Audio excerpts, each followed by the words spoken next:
Buongiorno, benvenuti alla TG Sicilia. Le principali notizie. Palermo ricorda la strage di Via D'Amelio, 32 anni dopo l'assassinio di Paolo Borsellino e i 5 agenti della scorta. Mattarella sottolinea la ricerca della verità ostacolata da depistaggi. Corona d'alloro deposta dal ministro Piantedosi nel pomeriggio all'ora dell'eccidio, un minuto di silenzio, stasera fiaccolata. Sfiora la costruzione del ponte sullo Stretto, l'inchiesta di Milano che ha mandato in carcere 2 imprenditori di Barcellona Pozzo di Gotto, ma la società WeBuild, che progetta l'infrastruttura, smentisce seccamente: nessun contatto. La morsa del caldo avvolge tutta la regione, anche 37 gradi in Sicilia orientale e a Caltanissetta. Bollino rosso a Palermo, fermato il piano di razionamento idrico nel capoluogo, se ne riparlerà la settimana prossima. Catania, partita una campagna di sensibilizzazione contro l'abbandono selvaggio dei rifiuti. Testimone d'eccezione è l'attore Tuccio Musumeci. Il sindaco trentino è un patto di civiltà. Ancora a Catania, lavoro a rilento nella pista ciclabile in fase di realizzazione nella zona del porto. Slitta la consegna, l'opposizione attacca e contesta il progetto. Sulle soglie della notte, Gesualdo Bufalino, fotogrammi di una vita immaginaria, è il nuovo docufilm di Andrea Traina, dedicato allo scrittore di Comiso, che diceva che la mafia sarà vinta da un esercito di maestre elementari.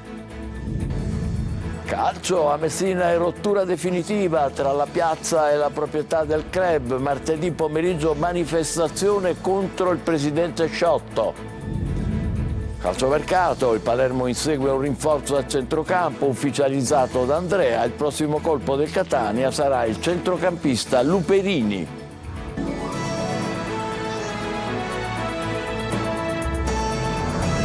Anche la Sicilia, coinvolta dal guasto informatico mondiale che ha mandato in tilt aerei, treni, ospedali, banche, bloccando qua e là anche gli acquisti con le carte di credito. Fermi il 90% dei voli negli Stati Uniti, in Spagna, in Albania, bloccato per ore lo scalo di Berlino, disagi a Londra, a Fiumicino e negli altri aeroporti italiani. Pure nella nostra regione ritardi e voli cancellati con inevitabili difficoltà per i passeggeri.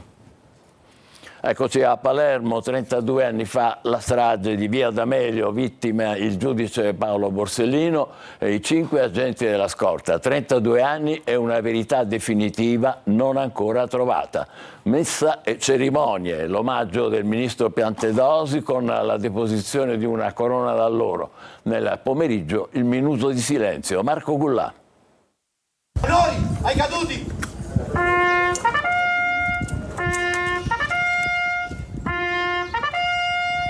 32 anni dopo la strage di Via D'Amelio rimane avvolta dai misteri. Oggi, giorno dell'anniversario dell'eccidio in cui persero la vita il giudice Paolo Borsellino e gli agenti di scorta Emanuela Loi, Agostino Catalano, Vincenzo Limuri, Walter, Eddie Cosina e Claudio Traina. Dopo tanti anni la ricerca della verità su quella tragica giornata è ancora in corso, ha detto il presidente della Repubblica Sergio Mattarella. La famiglia Borsellino, ha aggiunto il capo dello Stato, in particolare i figli del giudice, portano avanti una battaglia incessante per ottenere giustizia e far luce su tutti gli aspetti oscuri che ancora avvolgono la strage di Via D'Amelio. È una lotta che riguarda tutti noi. Gli fa eco la premier Giorgia Meloni, che dice: la lotta alla mafia è una priorità. Palermo oggi è il centro di numerose manifestazioni. Questa mattina alla caserma Lungaro deposizione di corone d'alloro alla presenza del ministro dell'interno Matteo Piantedosi e del capo della polizia Vittorio Pisani. In Via D'Amelio invece attività ludiche e laboratori per giovani studenti. A distanza di 32 anni si continua a ricercare una verità su una delle pagine più buie della storia italiana. Il problema è dove la si cerca e chi la cerca. E io credo che ci sono stati pezzi importanti del nostro Stato che hanno cercato la verità con la voglia di trovarlo. Pezzi altrettanto importanti del nostro Stato che hanno impedito che questa verità venisse fuori. Bisogna capire chi tra questi pezzi prevarrà. Mi auguro nel futuro che prevalgano i primi. Alle 16:59 orario della strage, il minuto di silenzio, poi in serata la tradizionale fiaccolata. Sfiora la costruzione del ponte sullo Stretto, l'inchiesta di Milano che ha mandato in carcere 2 imprenditori di Barcellona Pozzo di Gotto, ma la società WeBuild, che progetta il ponte, non risulta indagata e reagisce indignata all'accostamento fatto fra personaggi e opere che, sottolinea, nulla hanno a che vedere fra loro. Manlio Viola. È bufera all'indomani dell'indagine della Direzione Distrettuale Antimafia di Milano che sfiora la più grande infrastruttura che ci si prepara a costruire in Italia, il ponte sullo Stretto. L'inchiesta milanese ha portato in cella Francesco Scirocco e Giovanni Bontempo, imprenditori ritenuti vicini al clan mafioso dei barcellonesi in provincia di Messina. Fra gli appalti finiti sotto analisi da parte della Direzione Investigativa Antimafia ci sono strade e autostrade in Sicilia e persino il depuratore di acqua dei Corsari a Palermo. Al centro dell'inchiesta c'è un personaggio, Danilo Condipodero, che è risultato aver percepito redditi dal consorzio Messina-Catania all'Otto Nord, partecipato dalla società WeBuild, che però non è indagata. Condipodero avrebbe incontrato per un affare riguardante la cessione di un capannone, che peraltro non era di sua proprietà, i 2 imprenditori Bontempo e Scirocco. Il 22 settembre del 2023, davanti a un bar, l'incontro era monitorato dalla DIA e questi passaggi hanno fatto scattare l'allarme riguardante WeBuild e dunque il ponte. Secca la reazione dell'azienda, infastidita dall'accostamento fra l'inchiesta e la società che si sta occupando del ponte sullo Stretto. Il signor Danilo Condipodero, dipendente del consorzio Messina-Catania di cui WeBuild è socio, scrivono in una nota, risulta in funzione con mansioni di assistente contabile di magazzino. Tali mansioni non contemplano in alcun modo attività di acquisizione di mezzi, strumenti e tantomeno immobili né poteri di scelta sui fornitori, scrivono da WeBuild, prendendo le distanze anche dai 2 imprenditori barcellonesi. Nel giorno del ricordo della strage di Via D'Amelio, il PD chiede più impegno sui beni confiscati dalla mafia, dalla sottrazione alla criminalità alla restituzione alla società. Luca Ciliberti. Beni confiscati dalla sottrazione alle mafie alla restituzione alla società. Nella giornata del ricordo della strage di Via D'Amelio, nell'oratorio di Santa Elena e Costantino a Palermo, la Commissione regionale antimafia punta l'attenzione sulla burocrazia che ingessa lo Stato nella gestione e nella restituzione di case, terreni, proprietà appartenute a Cosa Nostra e che sempre con grande lentezza ritornano alla fruizione della collettività. Cioè la capacità dello Stato di non mettersi al servizio di un processo trasparente nella gestione è inevitabilmente elemento di polemica, di opacità, anche di distanza. All'incontro organizzato all'antimafia regionale DEM hanno preso parte numerosi componenti del PD all'interno della Commissione Nazionale Antimafia. Ricordo che il governo ha cancellato le risorse che io da ministro per il Sud, poi confermate dalla ministra Carfagna, avevamo destinato nel PNRR per la valorizzazione dei beni confiscati e si annuncia una riforma che dietro il paravento delle direttive europee rischia di negare la stessa ratio di quelle misure di prevenzione che portavano alla confisca dei beni mafiosi. Le sfide sono 2, da un lato quello di continuare la ricerca della verità su alcune vicende e fatti storici, soprattutto oggi non possiamo non ricordare Via D'Amelio, e poi costruire insieme strumenti normativi efficaci per controllare e reprimere la criminalità e le attività della criminalità organizzata. Come dire, il messaggio e l'esempio di Paolo Borsellino e Giovanni Falcone non si esauriscano nei giorni delle ricorrenze del loro sacrificio per la legalità e la giustizia. Cambiamo argomento, la morsa del caldo avvolge tutta la regione, 37 gradi previsti in Sicilia orientale e a Caltanissetta. Bollino rosso a Palermo, fermato intanto il piano di razionamento idrico in città. Se ne riparlerà la settimana prossima. Manlio Viola. Nuovo allerta della Protezione Civile siciliana per caldo e rischi incendi nell'isola. L'allarme è scattato da mezzanotte e durerà per almeno 48 ore e riguarda sia gli incendi per i quali il rischio è arancione, sia soprattutto le ondate di calore per le quali il rischio invece è da bollino rosso per la città di Palermo e per tutta la parte centrale dell'isola. Nel capoluogo sono attesi 36 gradi di media, con picchi però di 40 gradi e temperature percepite anche più alte per effetto dell'umidità. Scatta dunque comunque anche oggi e domani lo stop al lavoro per chi è esposto al sole sia nei campi che in edilizia, dalle 12:30 alle 16 come da ordinanza regionale.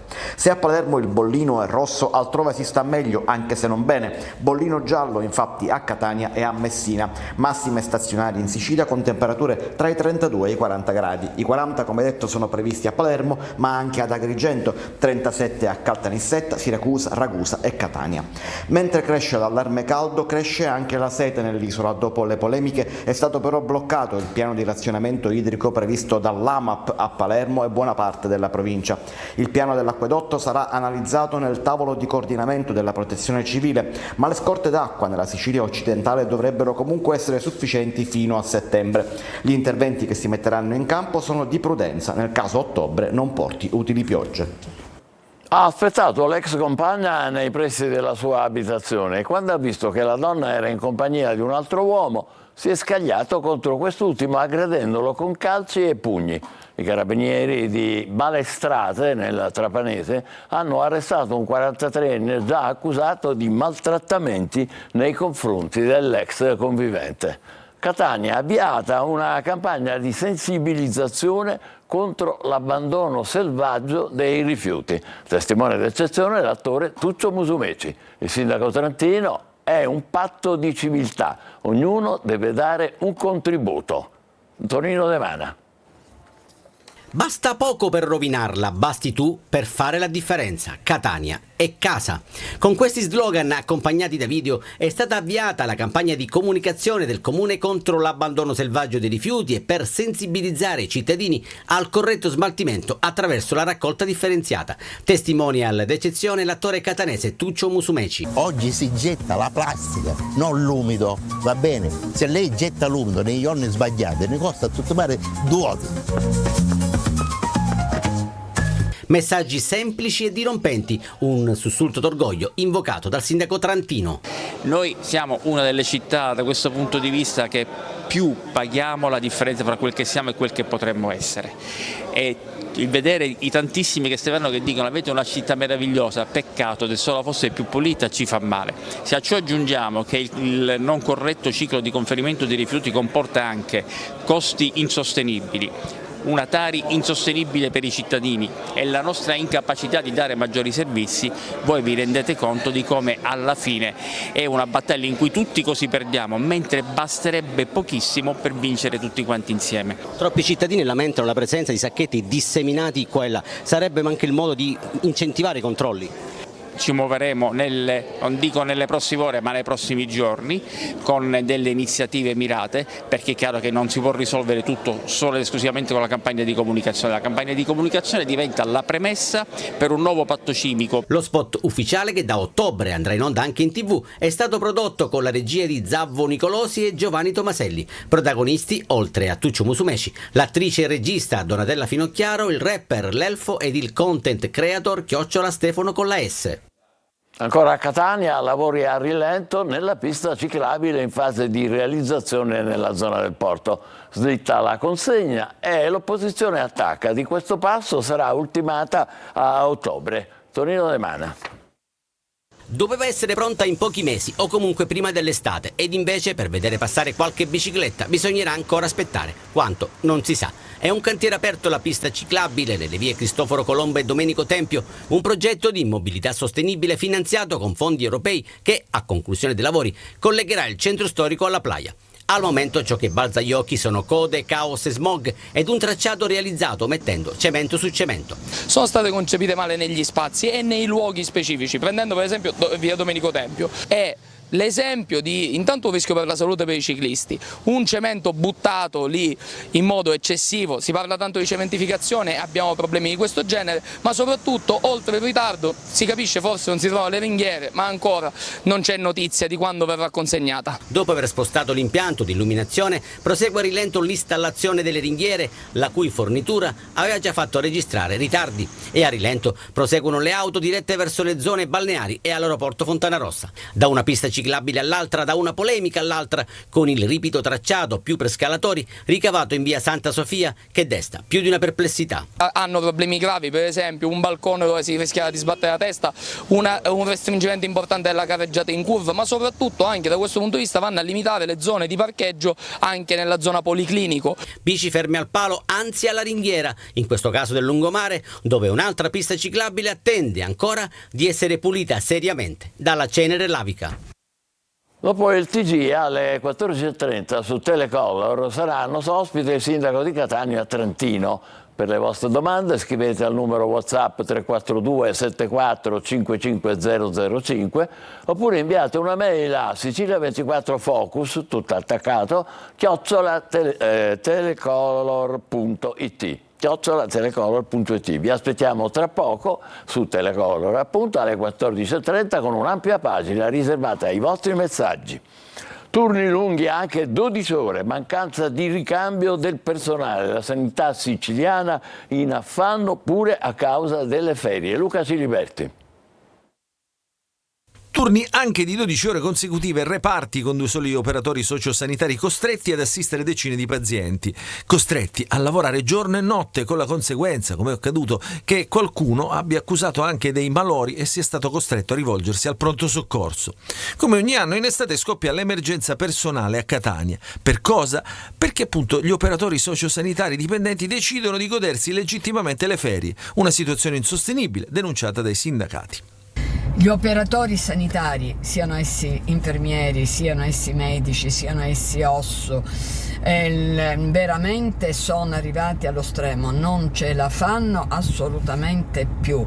Il numero dei posti letto è impari rispetto al numero del personale, ma la dotazione organica non esiste, è carente, non rispecchia la necessità, il numero degli operatori di cui veramente la sanità ha bisogno. La FIALS spiega che la situazione è allarmante in tutti i reparti. In assenza di rinforzi tra il personale, bisogna che le aziende evitino di creare condizioni per cui tanti operatori si trovino costretti a insostenibili condizioni lavorative, con ogni conseguenza sulla tenuta psicofisica e di rimando sulla qualità dei servizi erogati. 3 bare di migranti sono state trasferite a Porto Empedocle. Si tratta dei 3 uomini trovati morti all'interno della stiva dai militari della Guardia di Finanza che avevano soccorso un barcone con 125 persone. Davide Sardo. È ormai un rituale macabro al quale si rischia di assuefarsi perché è drammaticamente ricorrente. Altre 3 bare trasferite da Lampedusa con il traghetto di linea sono giunte a Porto Empedocle. Si tratta di 3 uomini non identificati, indicati semplicemente con delle lettere, morti nella stiva dell'imbarcazione e scoperti durante un intervento della Guardia di Finanza che ha soccorso un barcone con 125 persone a bordo. Per loro una preghiera sia col rito musulmano che con quello cattolico. Noi speriamo tanto di accoglierli sempre vivendo nella nostra terra e invece purtroppo, ahimè, da anni ormai assistiamo anche ad accoglierli, ad accogliere le salme e quindi ad accogliere i loro corpi, pregando per le loro anime. Continuiamo a distribuire i migranti deceduti purtroppo nei cimiteri della provincia, tenendone traccia dovessero un domani presentarsi parenti che vogliono rendere onore loro o ritirare la salma. I migranti sono stati sepolti nei cimiteri di Grotte, Canicattì e Santa Elisabetta. Voltiamo pagina, siamo allo spettacolo. Sulle soglie della notte Gesualdo Bufalino, fotogrammi di una vita immaginaria. È il docufilm dedicato allo scrittore siciliano che diceva che la mafia sarà sconfitta da un esercito di maestre elementari. Testimonianze e racconti di inizio carriera e fine con la regia di Andrea Traina. Veronica Barbarino.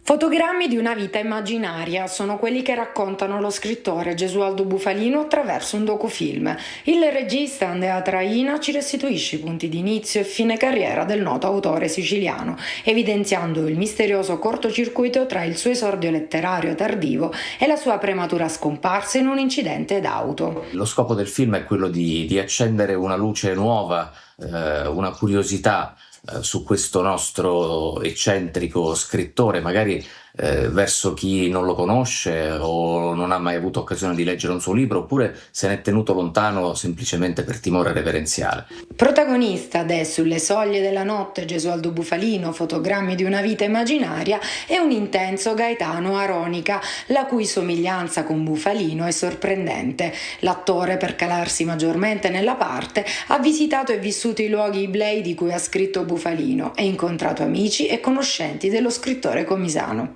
La possibilità che mi ha dato questa esperienza cinematografica di entrare nella mente di un uomo che mi ha fatto capire quanto sia importante il rapporto con noi stessi, il rapporto con la vita immaginaria. Cioè, se è vero che noi non possiamo decidere molto della nostra vita quotidiana, è anche vero che c'è una parte di noi che sconosciamo. La parte, insomma, immaginifica ci dà un senso, dà un senso a tutto il resto. Un ritratto dello scrittore che in 20 anni ha costruito una carriera letteraria intensa e che grazie al lavoro della Fondazione Bufalino continua a vivere, regalando nuovi spunti di studio e un parco letterario dedicato. È il momento della nostra pausa, tra poco il calcio con le proteste a Messina contro il presidente Sciotto e le ultime del mercato delle squadre siciliane. State con noi, vi aspettiamo.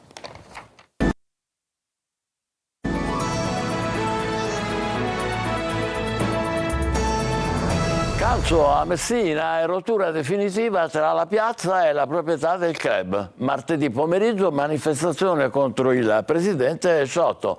Messina ferma nella programmazione della stagione. In questo momento solo allenatore, direttore sportivo e 5 giocatori sono i tesserati. Francesco Triolo. Siamo stufati ogni anno sempre la stessa solfa. La misura per i tifosi è colma, 5 giocatori tesserati, uno pronto ad andare via, ufficializzati solo allenatore e direttore sportivo. Il Messina vive un momento di grande confusione, forse più di tutte le altre estati, vissute sempre con i capricci del presidente Sciotto. Iscrivo la squadra, non iscrivo la squadra, era stato il leitmotiv degli anni passati. Quest'anno è la trattativa, vera o presunta, sulla cessione della società a tenere banco. Intanto la programmazione sportiva resta indietro. Il ritiro dovrebbe svolgersi dal 22 luglio a Zafferana e Tenea, ma non c'è certezza perché la scelta del ritiro è stata postata su Facebook e poi cancellata. Una situazione che non è più tollerata dalla piazza. Così martedì 23 luglio è stata programmata una manifestazione di protesta in piazza Municipio per chiedere l'immediata cessione del club. Adesso ha toccato il fondo proprio, però la situazione è stata sempre così. Mai un'organizzazione, mai una programmazione. E proprio quest'anno che ci siamo salvati prima aveva tutto il tempo per farlo, non la fa, quindi lo fa apposta il signor Sciotto, è chiaro, lo fa apposta per danneggiarci e per danneggiarsi forse lui, ma secondo me lui non si danneggia perché se no non lo farebbe. Per caso il Palermo insegue un rinforzo a centrocampo, richiesto Vasic, che però dovrebbe rimanere ufficializzato da Andrea. Il prossimo colpo del Catania sarà il centrocampista Luperini. Sergio Colosi. Tra arrivi e partenze il mercato del Palermo è sempre vivo. Il sogno a centrocampo rimane Mazzitelli, ma interessano anche Martegani e Legoschi. Sul fronte delle uscite Vasic piace al Partizan Belgrado, ma difficilmente cambierà maglia. I numeri dei gol subiti nella scorsa stagione suggeriscono una mezza rivoluzione in difesa. Gravesen e Del Cearo potrebbero salutare i compagni. Nella tarda serata di ieri il Catania ha ufficializzato l'attaccante Filippo D'Andrea, che ha firmato un contratto triennale ed è reduce da una grande stagione a Cerignola, 16 gol e 5 assist in 39 partite, playoff compresi. Il club rossazzurro è scatenato, pronto a chiudere altri colpi. Il prossimo è Gregorio Luperini, un lusso per la terza serie. Visite mediche e accordo triennale a cifre importanti per il trentenne centrocampista pisano. L'anno scorso 36 presenze e 4 reti in B nella Ternana. Ritrova l'ex allenatore toscano e Di Tacchio. Per dare Davide Merola la trattativa con il Pescara è sempre aperta e il passaggio di Curato al club abruzzese rientrerebbe nell'operazione. In tema di cessioni, l'attaccante Bocic è passato in prestito al Taranto. Il Messina ha definito il ritiro Zafferana e Tennea dal 22 luglio al 9 agosto, ma la domanda sorge spontanea: con quale organizzazione societaria e tecnica, alla luce dell'immobilismo del presidente Sciotto e di appena 5 calciatori in organico. Il Trapani, dopo l'amichevole persa contro la Lazio, di cui è grande tifoso il presidente Antonini, sta valutando in ritiro il centrocampista canadese con passaporto francese Ismael Cagliazzo, ex Rotonda in Serie D. Noi ci fermiamo qui, prossimo appuntamento alle 20, grazie e buon pomeriggio.